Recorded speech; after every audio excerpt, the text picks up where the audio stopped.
Yasmine, nous allons commencer. On va commencer par une jeune dame, première femme chirurgien du Tchad, Madame Sadie Ismaël Guiré. Bienvenue sur notre plateau. Merci. Est-ce que vous êtes consciente de la responsabilité dans le sens de modèle pour les autres femmes en tant que première femme chirurgien du Tchad? Je peux dire que je sers de référence en tant que première femme chirurgienne du Tchad et j'exhorte les jeunes filles ou femmes médecins à le faire si elles sont intéressées, bien sûr.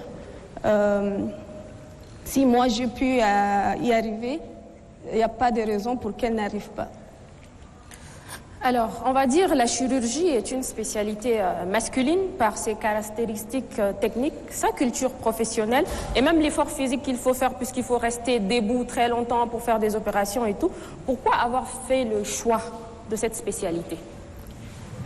Les raisons sont multiples. C'est pas parce que c'est une spécialité difficile, mais c'est parce que la femme a beaucoup de charges sociales. C'est pourquoi les femmes ne choisissent pas la chirurgie, parce qu'elles ont peur de manquer une responsabilité sociale. Alors, simple curiosité, hein, est-ce qu'il vous est déjà arrivé de craquer pendant une opération qui a été un peu longue ou pas? Jamais? Non. Jamais? Jamais. Étant la première femme chirurgien, quand vous avez débarqué parmi des hommes, comment ils vous ont accueilli? Quand j'ai commencé la chirurgie, il y avait la première équipe, l'équipe de la première promotion. Ils étaient au nombre de 5 hommes. Et moi, je fais partie de la deuxième promotion. Nous sommes au nombre de 4, dont je suis la seule femme. Donc, au début, c'était un peu gênant de travailler, de se retrouver en face que des hommes, mes collègues résidents ainsi que nos formateurs. Donc, mais par la suite, je me suis habituée. Et là, j'avoue que je me plais bien dans le milieu masculin que dans le milieu féminin. Alors, avec votre primauté, la femme tchadienne, on va dire, a franchi une autre étape, une nouvelle conquête. Quel autre combat, selon vous, les femmes doivent-elles mener à présent? Ok. Les femmes ont mené jusqu'à là beaucoup de combats sur la parité, l'égalité et pas mal d'autres choses. Mais si je propose un combat, c'est de chercher à être compétente. C'est la compétence qu'il faut chercher maintenant. Si on est compétent, on se fait de la place et on est respecté. On est très curieux, hein, au positif, on est très curieux. Surtout moi, je suis très curieuse.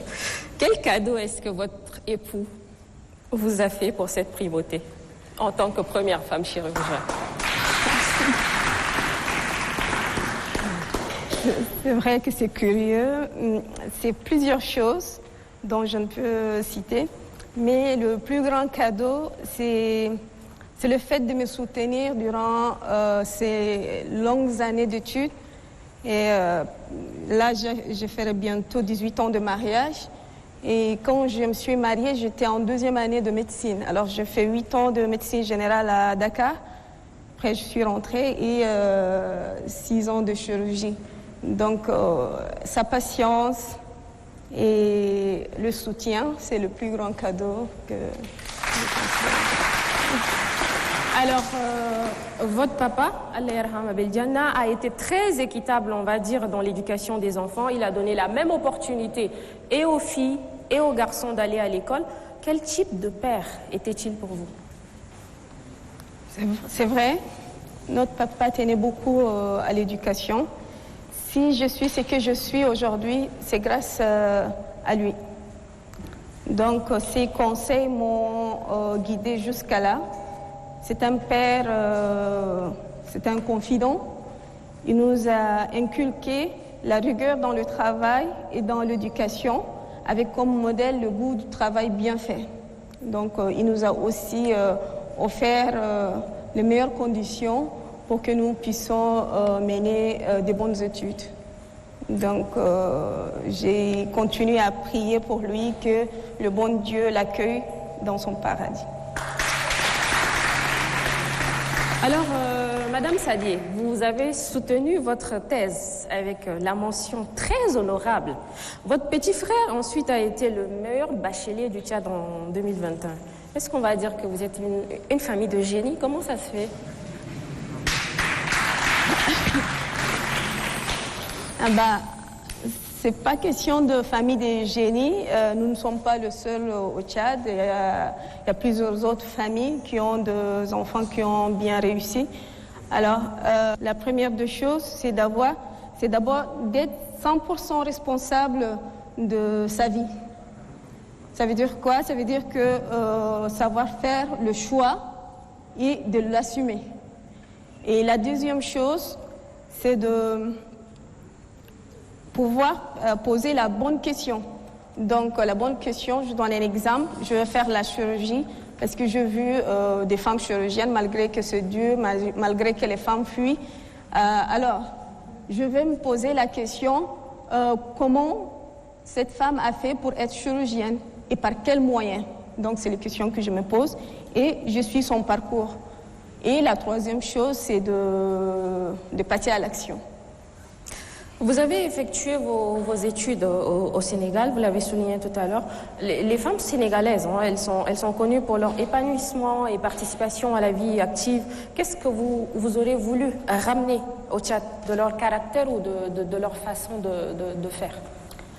Les femmes sénégalaises, j'ai eu à les côtoyer durant mon séjour à Dakar. Je peux dire que c'est des femmes très intègres et responsables et surtout indépendantes. Si je veux transposer une valeur, c'est l'indépendance. Quels sont les futurs challenges de Dr Sadié? Alors, comme challenge, je pense que je veux développer la chirurgie laparoscopique au Tchad.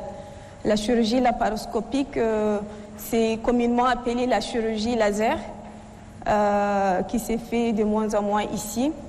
Alors, c'est cette technique-là, mini-invasive, qui dit mini-invasive, parce que ça utilise des petites incisions. Et cette petite incision diminue les risques de complications en post-opératoire. Donc, c'est cette technique qu'on veut développer plus au Tchad. Médecin, on sait que votre métier vous prend énormément de temps. Comment vous faites pour partager votre vie entre vie professionnelle et vie privée? Ouais, c'est difficile de joindre les deux bouts, mais quand même, je suis très, très organisée. J'ai une nounou à la maison et j'ai une nounou et un cuisinier à la maison qui m'aident. Ça ne veut pas dire que je ne fais pas des travaux ménagers et je ne cuisine pas. Je fais le ménage, je cuisine. Tous les jours, je fais le dîner et le petit déjeuner. Pour le déjeuner, quand je suis à la maison, c'est moi qui prépare.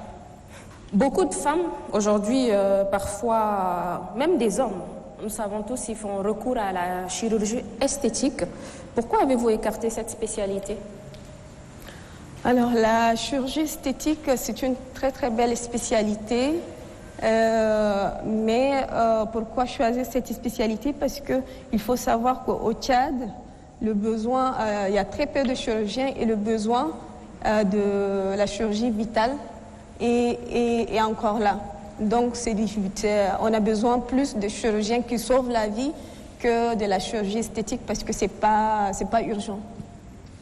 Alors, en Afrique, on va dire, ou même au Tchad, donc, on va le dire comme ça, on parle plus boulot, hein, surtout. Il faut que je le mentionne, on va plus parler boulot là. On va parler famille. Quand il y a un problème de couple, on fait souvent intervenir les parents.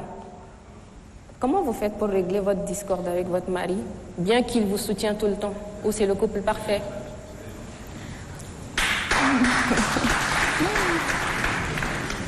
Alors, Vous faites intervenir maman? Je réponds et après maman va me compléter. Donc le couple parfait, je ne veux pas dire que ça n'existe pas, mais ça existe peu. Alors le problème, il en existe partout. Je pense que dans un couple, la première chose, c'est la compréhension. Si on se comprend, on s'entend bien, Quand des problèmes surviennent, on essaie d'abord de régler entre nous avant d'aller plus loin. Maintenant, dans le cas contraire où on n'arrive pas à régler nos différences, c'est là où on fait intervenir les parents. La méchanceté humaine, on fait face à ça tous les jours, que ce soit en privé, que ce soit dans la vie professionnelle. Comment faites-vous pour faire face à cette méchanceté humaine? Alors, la méchanceté, elle existe partout. Elle existe partout. Moi, tout simplement, j'évite les méchants. Comment vous faites pour reconnaître les méchants et les éviter? C'est évident par leur comportement et tout ça. Est-ce que Adam, il a une tête de méchant? Non. Docteur Sadié, à qui voulez-vous dire merci? Dire merci d'abord à ma maman, évidemment, parce que c'est la plus douce et la plus merveilleuse des mamans. Si je suis... d'abord, elle m'a tout donné, sans compter. Et si je suis devenue médecin et maintenant chirurgien, c'est grâce à elle. Sans son aide précieuse, je pense que je ne pourrais pas y arriver là. Merci beaucoup, maman, de nous avoir donné cette merveilleuse femme très intelligente, je suis sûre, qui a fait aussi des enfants très intelligents. Merci d'avoir accepté de répondre à nos questions. Vous restez avec nous.